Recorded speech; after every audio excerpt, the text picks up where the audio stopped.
Assalamualaikum warahmatullahi wabarakatuh. Perkenalkan, nama saya Fitriani dan teman saya Tri Susanti, Miftah Nurzela, dan Aprila Novia.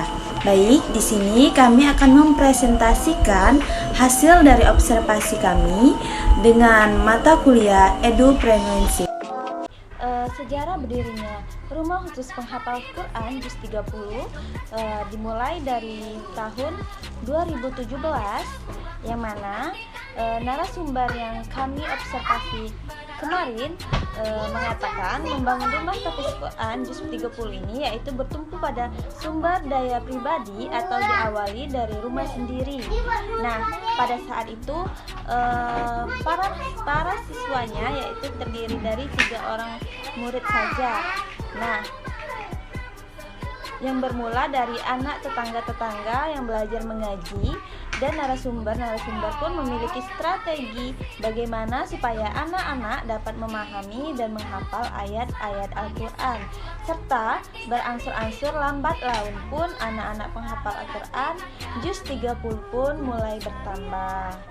Nah, adapun kendala yang sering dihadapi anak pada saat menghafal Juz 30, yang pertama, tidak dapat membagi waktu dengan baik. Adapun yang kedua, lupa terhadap ayat yang dihafal. Yang ketiga, sulitnya membedakan ayat-ayat yang serupa. Yang keempat, sulitnya menghafal apabila ayat tersebut terlalu panjang. Nah, yang kelima, anak-anak tersebut sering sekali, kebanyakan anak-anak tersebut putus asa. Nah, yang keenam, melemahnya semangat menghafal. Dan yang ketujuh, yaitu tidak istiqomah dalam menghafal. Yang kedelapan, kurang fokus saat menghafal. Nah, ada yang terakhir, yaitu kelelahan fisik dan pikiran. Oke, penjelasan selanjutnya akan dilanjutkan oleh rekan saya. Ketiga, yaitu dana awal pembukaan rumah khusus tahfiz Juz 30. Dan awal pada tahun 2017, awal pembukaan atau awal peresmian rumah khusus Juz 30. Saat itu rumah tahfiz Juz 30 menyediakan rumah pribadi sebagai rumah khusus tahfiz Juz 30. Yang kedua, pada tahun 2017 juga rumah tahfiz mengeluarkan dana sekitar 2 juta untuk membeli Al-Quran dan perlengkapan lainnya. Yang ketiga, yaitu pada tahun 2018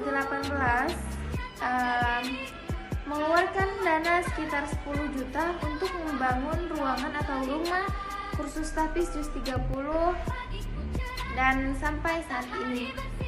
Poin yang keempat, yaitu kelemahan dan kelebihannya. Kelemahan dan kelebihan usaha untuk kursus Juz 30 tahfiz 30, yaitu kelemahan yang pertama, kekurangan dana untuk kebutuhan untuk rumah khusus tahfiz Juz 30, seperti yang pertama, kurang Al-Quran, kurang ruangan, kurang meja, dan kurang juga gurunya. Yang kedua, yaitu kelebihan. Ada beberapa kelebihan di sini. Yang pertama, menciptakan generasi yang mampu membaca Al-Quran ayat pada Juz 30 tanpa melihat. Selanjutnya, poin kelima, yaitu program unggul. Adapun program unggul dalam rumah penghafalan Quran Juz 30, program tahfiz lebih menekankan pada pemahaman dan penguasaan menyeluruh terhadap cara menghafal Al-Quran, cara menghafal Al-Quran dengan baik dan benar sesuai tajwid, dan meliputi kegiatan rutin harian, meliputi seperti isti'adat, yaitu persiapan.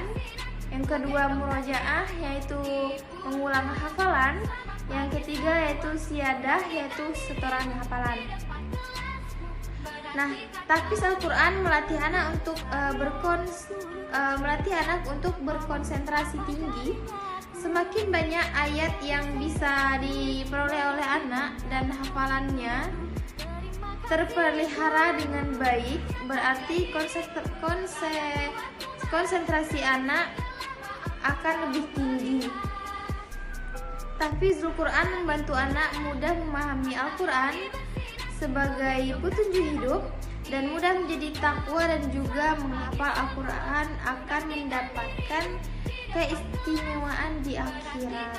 Dalam hadis riwayat Muslim Muslim, Rasulullah SAW bersabda bahwa Al-Quran berikan syarat atau pertolongan kepada para penghafalnya di yaumul akhir. Allah juga berjanji akan melipat gandakan pahala bagi siapa yang menghafalkan Al-Quran menjadi 10 kali lipat. Saya Trissanti, di sini saya akan menjelaskan tujuan jangka pendek dan tujuan jangka menengah.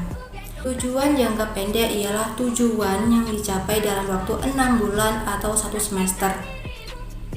Dari sisi peserta, hafalan Al-Quran sekurang-kurangnya 18 surah dari juz amma juz ke-30, mampu memecahkan Al-Quran dengan baik sesuai dengan tajwidnya, mencintai dan menyayangi Al-Quran baik membaca dan mendengarkannya, memiliki akhlakul karimah khususnya dalam hal adab membaca dan mendengar Al-Quran, adab di masjid, adab saat sholat dan adab di masjid, merasakan nikmatnya belajar Al-Quran, melaksanakan ibadah dan hadir di masjid.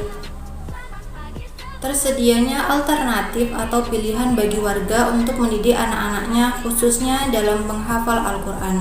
Tersedianya sarana bagi warga untuk menitipkan anak-anaknya dalam pembinaan akhlakul karimah.